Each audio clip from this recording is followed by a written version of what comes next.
അതായത് കാളിംഗ് ബെല്ലും എൻ്റെ കണക്ഷനാണ്. അതിന് സാധാരണ ഉപയോഗിക്കുന്ന ബോക്സ് എന്ന് പറഞ്ഞു കഴിഞ്ഞാൽ 2 മോഡുലാറിൻ്റെ ബോക്സാണ്.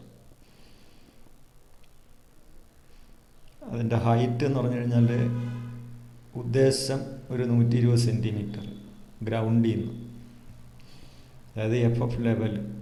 മിക്കവാറും കാളിംഗ് ബെല്ലിൻ്റെ ബോക്സ് പുറത്തായിരിക്കും, അവിടെ ഇൻ്റർലോക്കൊക്കെ ആയിരിക്കും.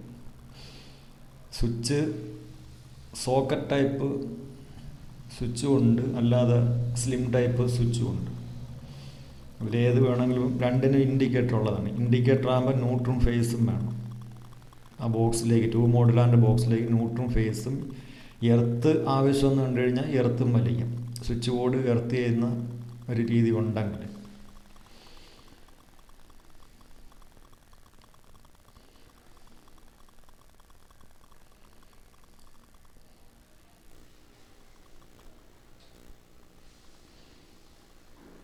എന്താ 2 വയർ, ഒന്ന് നേരെ കൊണ്ടുവന്ന് സ്വിച്ചിൻ്റെ മുകളിൽ കൊടുക്കും. സ്വിച്ച് ഇട്ട് കഴിഞ്ഞാൽ അത് ബെല്ലടിച്ച് കഴിഞ്ഞാൽ അപ്പോൾ കത്തത്തൊക്കെ ഉണ്ട്. എന്നിട്ട് ഇൻവെർട്ടർ ഫേസാണ് കൊടുക്കേണ്ടത്. ഇൻഡിക്കേറ്ററിൻ്റെ ഒരു വയറിൽ ന്യൂട്രൽ കൊടുക്കുക.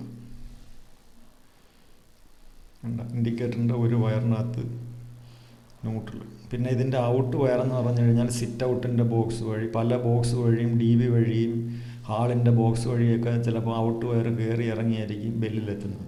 അപ്പോൾ അങ്ങനെ പോകുമ്പം ഈ വയറുകളെല്ലാം അപ്പോഴപ്പോഴും ജോയിൻ ചെയ്ത് വെക്കുകയും വേണം. അത് വെട്ടിയിടുന്ന മെത്തേഡിനെ ഡിപ്പെൻഡ് ചെയ്തിരിക്കും.